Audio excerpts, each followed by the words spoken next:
महाकाल शिव की महिमा अपरंपार है।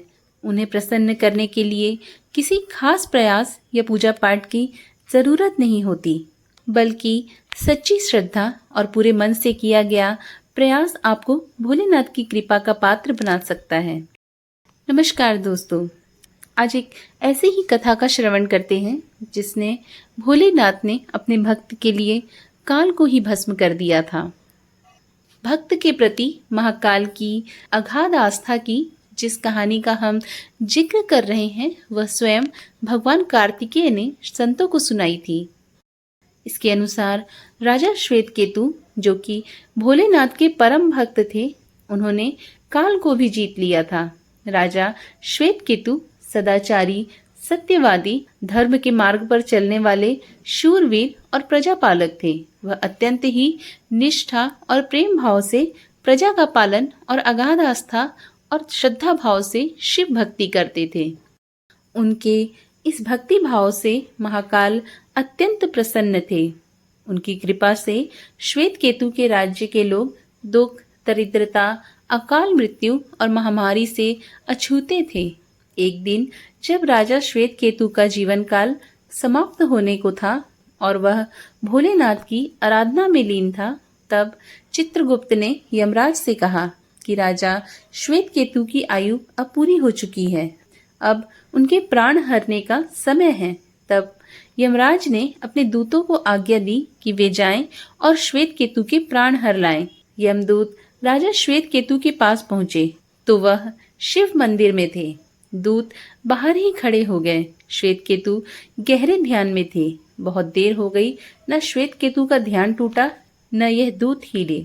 दूत बिना अपना काम किए खड़े रहे। जब वे वापस नहीं पहुंचे तो यमराज ने विलंब होते देखा तो काल दंड संभाला और खुद चल पड़े। दूतों के आने में देरी होने के चलते यमराज स्वयं ही राजा श्वेतकेतु के प्राण हरने पहुंचे, लेकिन वहां उन्होंने देखा कि वह तो महादेव की साधना में लीन है। अब तो वह सोच में पड़ गए कि इसके प्राण कैसे हरें। उन्होंने सोचा कि यह अभी पूरी तरह शिव पूजा में डूबा है। इस स्थिति में शिव की पूजा का उल्लंघन नहीं किया जा सकता। तब वह भी बाहर ही खड़े हो गए। उधर जैसे ही काल को इसकी सूचना मिली तो उन्होंने तलवार निकाली और शिव मंदिर में जा घुसे। काल ने देखा कि राजा श्वेतकेतु अभी भी भगवान शिव के लिंग स्वरूप के सामने बैठे ध्यानमग्न हैं। वह झपट कर आगे बढ़ा और जैसे ही उसने राजा श्वेतकेतु का सिर काटने के लिए तलवार उठाई, शिव ने अपना तीसरा नेत्र खोलकर काल की ओर देखा। भोलेनाथ का तीसरा नेत्र खुलते ही काल वहीं राजा श्वेतकेतु के सामने जलकर भस्म हो गया। थोड़ी देर बाद राजा श्वेतकेतु का ध्यान टूटा। उन्होंने अपनी आंखें खोली तो राख में बदल चुके काल को देखा। उन्हें चिंता हुई कि यह कौन है और क्या है। श्वेतकेतु ने भगवान शिव से पूछा, भगवान, ये किसकी राख है? इसे किसने और क्यों जलाया?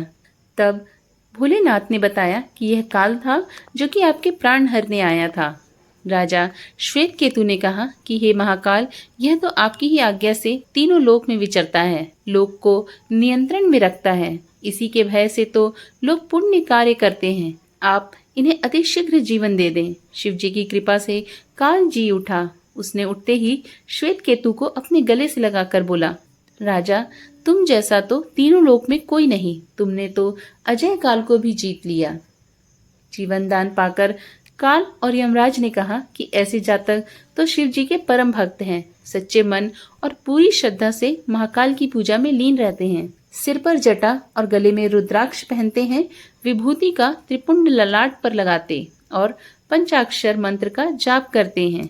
उन्हें कभी भी अकाल मृत्यु का ग्रास नहीं बनना पड़ेगा।